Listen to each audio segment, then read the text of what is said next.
Y bueno, ya lo habíamos anunciado, hoy día vamos a hablar sobre esta primera encuesta sobre el perfil del consumidor en nuestro país. Y a esta hora ya nos acompaña en nuestros estudios Anaí Chávez, ella es directora de la Autoridad Nacional de Protección al Consumidor, Indecopi. Anaí, gracias por estar nuevamente con nosotros. Gracias a ustedes por la invitación. Bueno, cuéntanos un poco sobre esta primera encuesta que se ha realizado a propósito del perfil del consumidor peruano. Sí, precisamente esta encuesta es una primera encuesta sobre el tema de protección al consumidor. Se ha hecho en esta primera etapa en Lima y Callao y ha sido realizada por encargo de Indecopi por Ipsos Apoyo, por Ipsos Perú.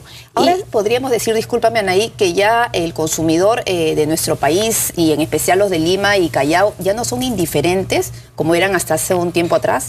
Sí, bueno, es la primera vez que esto se mide y en efecto los resultados han sido, en ese caso, que más del 81% de consumidores está dispuesto a reclamar cuando tiene un problema de consumo, lo cual es algo positivo porque ya el consumidor ha tomado conciencia de la importancia que tiene esto. Más aún, otro de los resultados es que el 64% de ellos considera que su reclamo puede tener un impacto positivo de cambio en las empresas, en el mercado, ¿no? O sea, creen que si presentan su reclamo no va a caer en saco roto. Así es, ¿no? El 64% ha señalado que sí considera que tiene un impacto positivo en las empresas.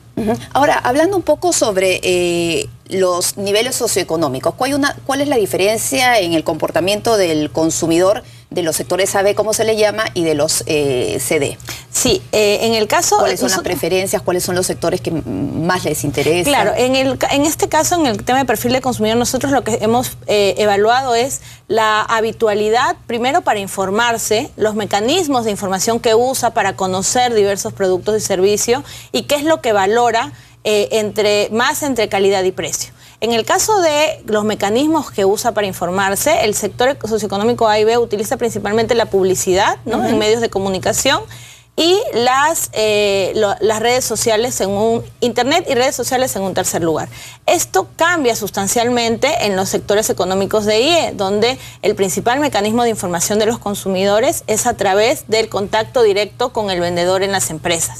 Es decir, estos consumidores al momento de buscar y comparar las ventajas de uno u otro producto para elegir, se informa en las tiendas con los vendedores. O sea, directamente cuando va a comprar y averiguar sobre precios y calidad de los productos. Así es. Y en este caso, el Internet y las redes sociales ocupan un lugar muy bajo para estos sectores socioeconómicos.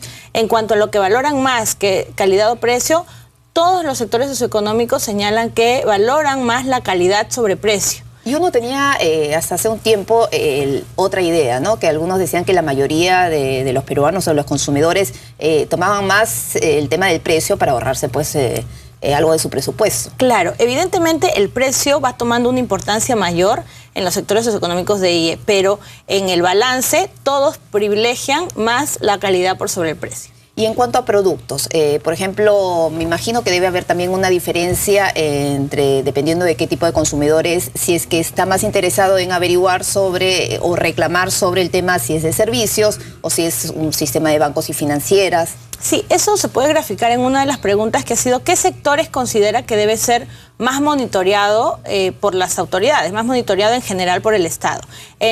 Todos han coincidido en que los servicios básicos de agua y luz deberían ser los más monitoreados, seguidos del de financieras, del servicio financiero. Cuando se hace el desagregado entre el sector socioeconómico, quienes le dan más importancia al tema de servicios básicos y alimentos, por ejemplo, mercados, paraditas, bodegas, son los sectores socioeconómicos de IE para la supervisión. Y quienes le dan más importancia al servicio financiero, inmobiliario, tiendas por departamentos, para el tema de ser supervisado por el Estado, son los sectores socioeconómicos A y B. Ahora, en los últimos tiempos se ha puesto un gran énfasis en el tema de reclamar de los derechos que tiene uno como consumidor. Ahora, ¿cuál es el nivel? ¿Se ha podido medir cuál es el nivel de satisfacción por parte de nuestros consumidores? Una de las preguntas de la encuesta es si en el último año han tenido problemas con sus productos o servicios que lo hayan hecho pensar en reclamar. Y el 81% ha mencionado que no, que en el último año no ha tenido ningún problema. ¿Y eso qué refleja? Eso refleja evidentemente que podría decirse que hay un nivel de satisfacción de este porcentaje.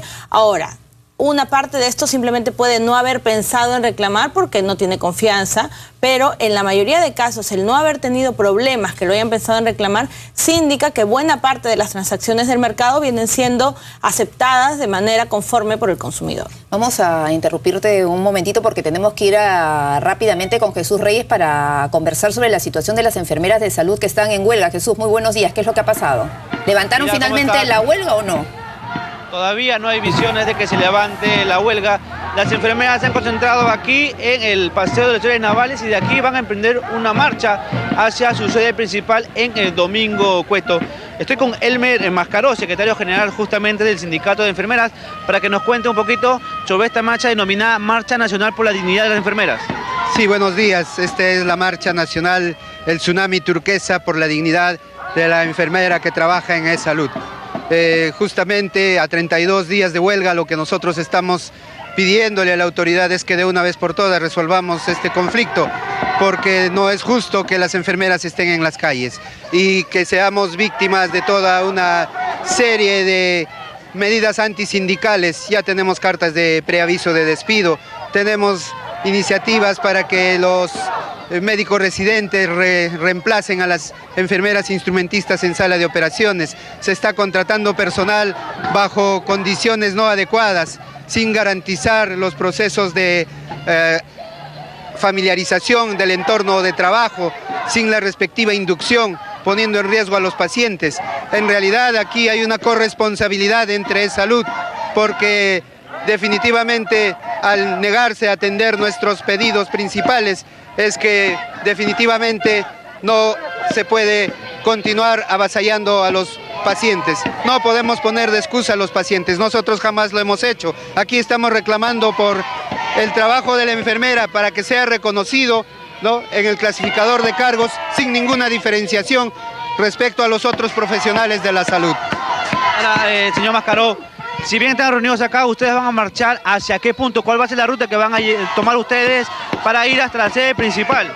Bueno, nosotros vamos a bordear el parque de Paseo de los Héroes Navales y de ahí vamos a hacer un recorrido por la avenida Wilson hasta llegar a la sede central, en la esperanza de que de una vez por todas la presidenta, la doctora Virginia Bafigo, nos pueda recibir en trato directo para poder dialogar y encontrar una solución definitiva a este tema. ¿Cuántas enfermeras y enfermeros están participando de este tsunami turquesa, como lo ha denominado usted?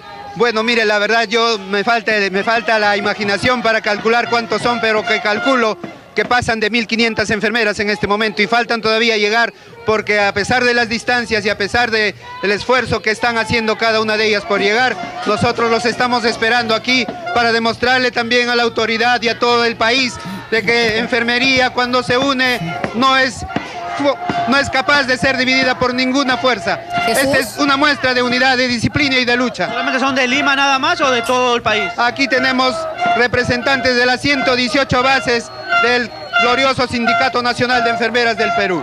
Y estamos aquí en pie de lucha y estamos conservando la unidad, la disciplina, exigiendo un derecho que jamás debe renunciar.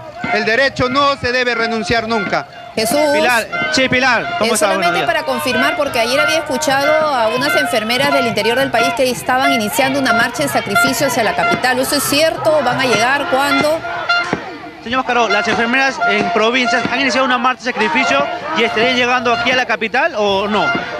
Bueno, están haciendo justamente la marcha desde cada una de las regiones, desde el norte, desde el centro, del oriente, del sur. Están llegando cada una de ellas definitivamente en lo que nosotros denominamos la marcha por la dignidad de la enfermera que trabaja en E-Salud. Okay, ya lo dijo. Sí, Pilar, nosotros vamos a permanecer acá. Agradecemos también al señor Elmer Mascaró. Vamos a permanecer acá hasta que comience esta marcha, el tsunami turquesa, tal y como lo ha mencionado el señor Elmer Mascaró. Recordemos, simplemente la ruta que van a tomar es Paseo de los Héroes Navales, la avenida Colón, Wilson, Arequipa y luego Arenales para llegar a su sede principal en el Domingo Cueto. Así que un aviso importante para todos los conductores que toman esas rutas a usar vías alternas, porque en los próximos minutos va a haber gran congestión debido a esta numerosa marcha de las enfermeras de todo el país, Pilar.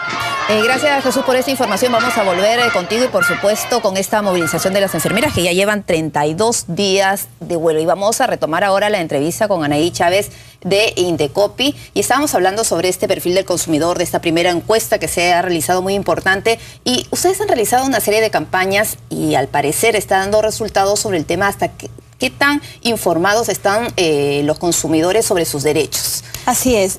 Una de las cosas que ha permitido reflejar esta encuesta es... Y del código, ¿no? Así es, el conocimiento de los consumidores respecto de una ley de protección al consumidor que obviamente defiende sus derechos.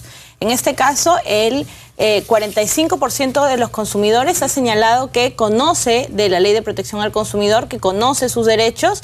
Evidentemente, el conocimiento cuando se desagrega en niveles socioeconómicos es mucho mayor en los niveles socioeconómicos más altos, porque además, según hemos visto, ellos se informan por los canales, digamos, más habituales, ¿no? Medios de comunicación, internet, las mismas claro, que son más habitualmente utilizados por nosotros y en general por los medios de comunicación. Entonces, esto nos ha permitido verificar que debemos enfocar una mayor acción precisamente en esos sectores socioeconómicos y a partir de ahora estamos ya haciendo un trabajo de análisis cualitativo con estos sectores socioeconómicos específicos para saber cuáles son las mejores herramientas para enfocar la difusión en estos sectores. ¿Y están utilizando, como ustedes esperan, el libro de reclamaciones, los consumidores? Sí, también hay una de lo que se ha evaluado es el conocimiento que hay de las diferentes nuevas herramientas y en el caso del libro de reclamaciones, en la supervisión que nosotros permanentemente hacemos, hay un cumplimiento mayoritario por parte de los proveedores. Definitivamente, al haberse dado la norma hace 2 años, esto ha ido evolucionando, ¿no? Al principio era un incumplimiento mayor, en estos últimos meses el cumplimiento se ve creciendo. ¿Cuántos negocios, cuántas empresas cumplen con su libro de reclamaciones? Sí, aproximadamente en las supervisiones que se ha hecho, más del 70% viene cumpliendo. Ahora esta cifra obviamente es a nivel nacional. El mayor cumplimiento es en Lima y obviamente hace falta enfocarlo o que crezca de igual manera al interior del país. Claro, ¿no? todo negocio está obligado a tener ese libro de reclamación. Ahora, presenta el consumidor su reclamo. ¿Cuál es el trámite a seguir? ¿En cuánto tiempo debería recibir una respuesta? Claro, el consumidor presenta su reclamo y en 30 días calendario el proveedor debe darle una respuesta. Si en caso no le da, esto es una infracción que puede ser sancionada por nosotros porque se considera un incumplimiento de la norma. ¿Y cuál sería el otro trámite a seguir? Porque los plazos a veces corren y uno regresa y el proveedor no le da ningún tipo de respuesta. ¿Cuál es la sanción para ellos? El libro de reclamaciones es una vía alternativa que tiene como finalidad que se resuelva el problema. Pero el consumidor puede ir, si quiere, inmediatamente al Indecopi a hacer la denuncia respectiva. Lo deseable es que se haya un primer contacto entre consumidor y proveedor y ahí se soluciona el problema. Pero eso no le quita al consumidor la posibilidad de acudir directamente a la autoridad. Ahora, recientemente nosotros hemos planteado una modificación al reglamento del libro de reclamaciones para que los proveedores realicen un reporte en línea de los reclamos que vienen presentando y de cómo vienen dando respuesta a esto. Esto evidentemente va a contribuir a que nosotros como autoridad podamos verificar de mayor manera el cumplimiento en línea de esto, ¿no? ¿Y cuándo va a realizarse ese tipo de sistema? El 23 de abril ha entrado en vigencia la norma y el sistema estará siendo operativo aproximadamente en agosto. Estará iniciando la operación. Ana, hay una consulta. Sí. En los últimos días hemos escuchado mucho sobre este tema de estos juguetes peligrosos, el tornillo mariposa. En realidad, ahí el consumidor y la salud del consumidor está en peligro. Hemos visto casos de un niño incluso en Huánuco que se hirió porque se le incrustó la varilla. Sí, sí. ¿Qué debe hacer? ¿Indecopi tiene algún tipo de participación, de responsabilidad? ¿El consumidor puede ir a presentar algún tipo de denuncia o tiene que ir a otra institución? Sí, nosotros estamos haciendo en este caso las coordinaciones desde el día de ayer con Digesa para poder evaluar las acciones concretas que corresponden. El tema se torna complicado teniendo en cuenta que no se trata de proveedores formales en la mayoría de casos. Son, según nos han reportado, cosas que se venden en la calle por proveedores no formales. Entonces, la identificación ya es un problema en ese punto y precisamente por eso estamos coordinando con Digesa para ver cuál sería la mejor manera de poder evitar esto porque definitivamente constituye un riesgo. Ahora, la recomendación, como siempre, es a los padres de familia.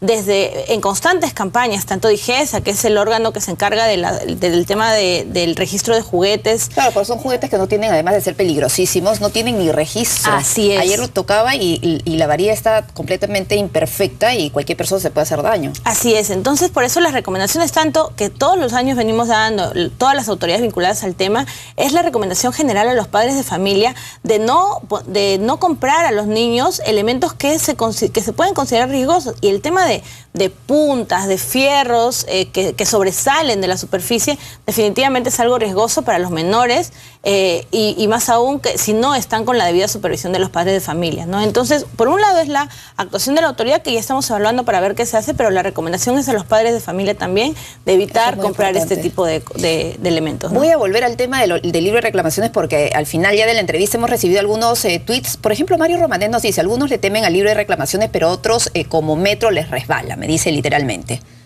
Identifica el negocio, Metro, es una tienda bastante conocida. Nosotros hemos impuesto el año pasado más de 1000 sanciones por el tema del libro de reclamaciones y se han hecho más de 400 supervisiones. Entonces, tenemos en la página web un registro que es Mira quién le compras, donde aparecen todos los proveedores que han sido sancionados. No recuerdo en este momento si ya se ha sancionado esa empresa por esto, pero en caso nos puede hacer una denuncia informativa, y igual me llevo la información para poder hacer la verificación del caso. Bueno, y reitera, ¿cuándo empieza el servicio online? Ares está diciendo que, bueno, él prefiere hacerlo personalmente, pero quiere tener más información sobre A partir de agosto estaría operativo. En agosto. Así bueno, es. Anaí, gracias por estar con nosotros y tenemos que irnos a una nueva pausa, pero antes les vamos a contar que el reconocido economista Jorge González Izquierdo cuestionó las medidas impulsadas por el gobierno para reactivar el consumo. Ayer hablamos sobre el tema de las gratificaciones, sobre el tema de la CTS. En el programa Buenas noches con Augusto Álvarez Rodríguez, el economista indicó que está demostrado que la premisa que maneja el gobierno es totalmente falsa. Vamos a escucharlo. ¿Cuál es la lógica económica de estas dos medidas? Primero, si te doy 200 soles más de aguinaldo, ¿no es cierto? Tú recibes 200 soles más, o sea, 500 en total, y voy a salir a consumir. Y la segunda medida, que es la del CTS, hasta el 100%, entonces ya puedes sacar... libero plata otra vez. que no Entonces, voy a sacarla. la lógica es que te pongo en esta mano más plata y en esta mano más plata al trabajador privado. Entonces, le pongo más plata al trabajador público, 200 soles más, o sea, 500 en total, y al trabajador privado le permito sacar el excedente hasta el 100%. Entonces, ¿cuál es la lógica? Si el trabajador público tiene más plata, el trabajador privado tiene más plata, la lógica es salgo a gastar y reactivo la economía ahorita. Muy bien, no es así, pues. ¿Por qué? ¿Por qué? Porque ya la ciencia económica ha establecido claramente este punto a nivel teórico y también a nivel empírico.